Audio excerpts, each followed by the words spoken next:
Halo, berjumpa lagi di video pembelajaran biologi bersama Seloh Nur Cahaya Padang.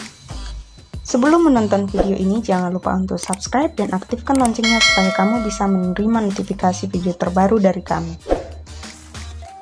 Oke, sekarang tiba saatnya kita akan membahas tentang siklus menstruasi. Seperti yang sudah kalian pahami ya, bahwa siklus menstruasi ini merupakan siklus kompleks ya, hasil interaksi sistem endokrin, yaitu hipotalamus, hipofisis, dan ovarium dengan sistem reproduksi yang nanti akan menyebabkan terjadinya perubahan pada endometrium uterus. Oke. Perubahan endometrium uterus menyebabkan terjadinya pendarahan bulanan. Nah, itulah yang disebut sebagai menstruasi atau mens. Nah, pada umumnya rentang siklus mens itu adalah 28 hari. Ya, siklus terpendek ada 18 hari, sedangkan siklus terpanjang 40 hari. Siklus menstruasi terdiri atas siklus ovarium dan siklus endometrium uterus.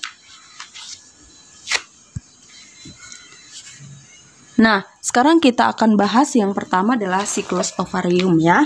Nah, siklus ovarium ini juga terbagi menjadi dua fase lagi yang terjadi secara bergantian, yaitu fase folikel dan fase luteal.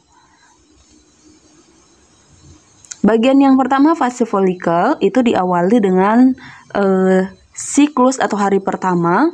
Hipotalamus ini mensekresikan GnRH, nanti akan mempengaruhi hipofisis anterior untuk mensekresikan FSH dan LH. Kelompok folikel primer yang nanti berjumlah 20-25 ya, yang memiliki reseptor FSH dan LH ini mulai mensekresikan estrogen. Oke, jadi folikel primer nanti tumbuh dan membentuk ruangan menjadi folikel sekunder.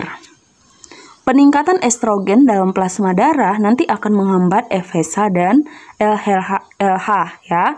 Jadi itu disebabkan karena peningkatan estrogen. Sedangkan penurunan FSH ini selanjutnya menghambat pertumbuhan folikel, kecuali folikel utama yang akan dilepaskan saat ovulasi. Oke. Nah, kadar estrogen yang terus meningkat pada pertengahan fase folikel nanti akan menyebabkan hipofisis ya, meningkatkan produksi LH. Sehingga nanti puncak LH itu menimbulkan efek terhadap folikel utama, yaitu oosit primer berkembang menjadi oosit sekunder, sehingga terjadi ovulasi yang nanti akan menyebabkan pembebasan oosit sekunder. Oke, perlu kalian pahami juga bahwa ovulasi pada umumnya itu terjadi pada hari ke-14 saat wanita dalam keadaan subur. Nah, biasanya penentuan masa subur wanita itu sekitar hari ke-13 sampai ke-15. Setelah dari fase folikel, kita masuk ke fase luteal, di mana tadi folikel graf yang ditinggalkan oleh oosit sekunder itu berubah menjadi corpus luteum. Oke, nah corpus luteum ini selanjutnya memproduksi progesteron dan sedikit estrogen. Peningkatan kadar progesteron dan estrogen dalam plasma darah berefek umpan balik negatif terhadap LH dan FSH, sehingga nanti kadarnya menurun. Ya, kadar LH yang rendah itu menyebabkan corpus luteum atau badan kuning mengalami kemunduran dan berubah menjadi corpus albican atau badan putih. Nah, nanti akan mengakibatkan kadar estrogen dan progesteron menurun dengan tajam. Oke, nah penurunan kadar estrogen dan progesteron tersebut menyebabkan berkurangnya efek umpan balik negatif terhadap hipofisis, sehingga hipofisis anterior mulai memproduksi FSH dan LH untuk memulai siklus yang baru.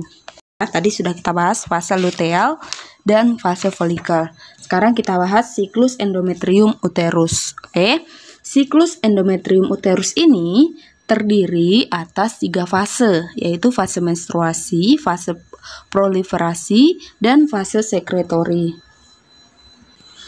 Yang pertama yang kita bahas adalah fase menstruasi ya, atau haid.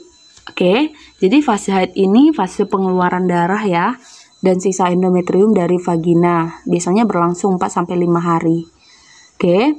Jadi hari pertama haid itu dianggap sebagai permulaan siklus baru, dimulainya fase folikel. Oke, saat menstruasi masih berlangsung, sel lapisan basal itu terus membelah untuk memperbaiki endometrium di bawah pengaruh estrogen. Masuk fase yang kedua yaitu proliferasi.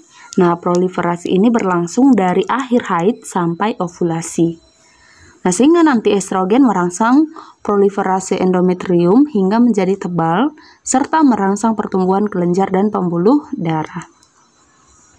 Masuk fase yang ketiga yaitu fase sekretori atau progestasi.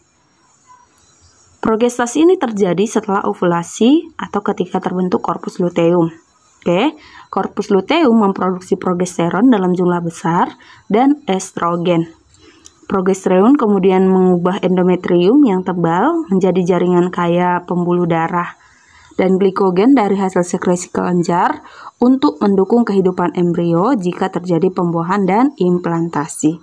Namun jika terjadi pembuahan dan implantasi, endometrium akan meluruh dan akan terjadi pendarahan atau dimulainya fase haid.